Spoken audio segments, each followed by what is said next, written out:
तौहीन रिसालत के फ़ेसबुक पर आए पोस्ट व उसके बाद हुए डीजे हल्ली व केजे हल्ली इलाके के तशद्दुद में बेजा गिरफ़्तारियाँ हो रही हैं, जिनमें कई शिकायत आ रही हैं कि मासूम अफराद को पुलिस गिरफ़्तार कर रही है। इस सिलसिले में कि इन गिरफ़्तारियों पर रोक लगाई जाए, मुतअद्दिद सियासी कायदीन ने पुलिस कमिश्नर से मुलाकात की और उनसे पुरज़ोर मुतालबा किया कि जो मासूम हैं, जो बेकसूर हैं, उन्हें रिहा किया जाए और इन मासूमों को गिरफ़्तार करने का सिलसिला ख़त्म हो।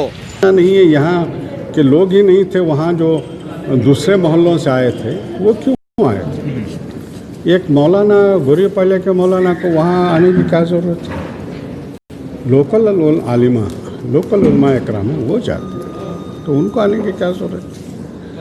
और ये पुलिस तहक़ीक़ात कर रही है। मैंने कहा कि मासूम लोगों को मत अरेस्ट करें, मासूम लोगों को रिहा, और वो जो ख़वातीन को देखा नहीं जाता, जो तड़प रही हैं, बिलबिला रही हैं, जिनके औलाद का कुछ लेना देना नहीं है, उनको सब अरेस्ट किया गया है, वो देखा नहीं जा रहा है। और ये रातों को धनाधन रात को आके अरेस्ट करके ले जाना, ये बंद करें। सर, ये इसके पीछे सियासी साजिश है ऐसा बताया जा रहा है, आप कैसे देखते हैं? पूरे बिल्कुल है, सियासी साजिश है, सियासतदान लोग इन्वॉल्व हैं जी, अल्लाह उन पर रहम करें। मुसलमानों के तही ये जब पिछली बार 9 तारीख को नवंबर में जब सुप्रीम कोर्ट का जजमेंट आया, तो जो सब्र दिखाया सारे हिंदुस्तान के मुसलमानों ने, हम उसके ऊपर बड़ा फ़ख्र महसूस करते थे। 5 तारीख को राम जन्मभूमि की पूजा हुई, उस दिन भी सारे हिंदुस्तान में, बेंगलोर में मुसलमानों ने बड़ा सब्र दिखाया।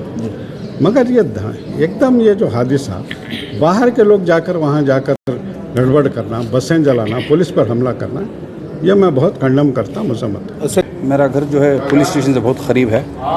अब वहाँ पे जो पुलिस को मदद करने के लिए भी चंद अफराद आए थे, तो उन लोगों को भी जो है वीडियो के ज़रिए से, वीडियो क्लिपिंग के ज़रिए से पकड़ा गया है।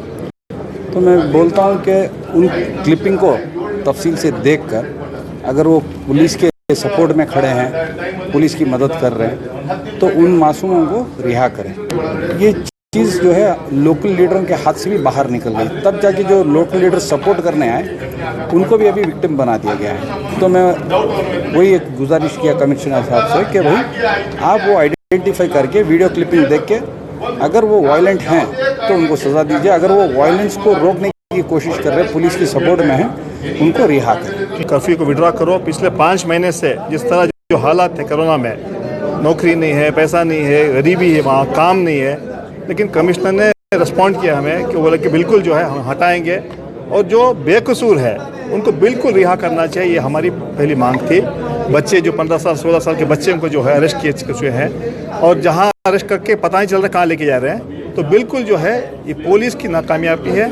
सर, बीजेपी का इल्ज़ाम है कि इसमें कांग्रेस का पूरा हाथ है। बिल्कुल, वो बीजेपी वालों को कुछ भी बोल सकते हैं, क्योंकि कांग्रेस, वो बीजेपी कल भी जो है इनका एक डेलीगेशन गया था, वो चाहते हैं कि डिवाइड हो, कम्युनल फीलिंग आए, लेकिन बिल्कुल नहीं है। कांग्रेस के जो कोई भी जो है, और कोई कांग्रेस का गलत करता तो बिल्कुल जो है कांग्रेस उनको बख्शेंगे नहीं। ETV भारत के लिए बेंगलोर से रफ़ीक जब्बार की रिपोर्ट।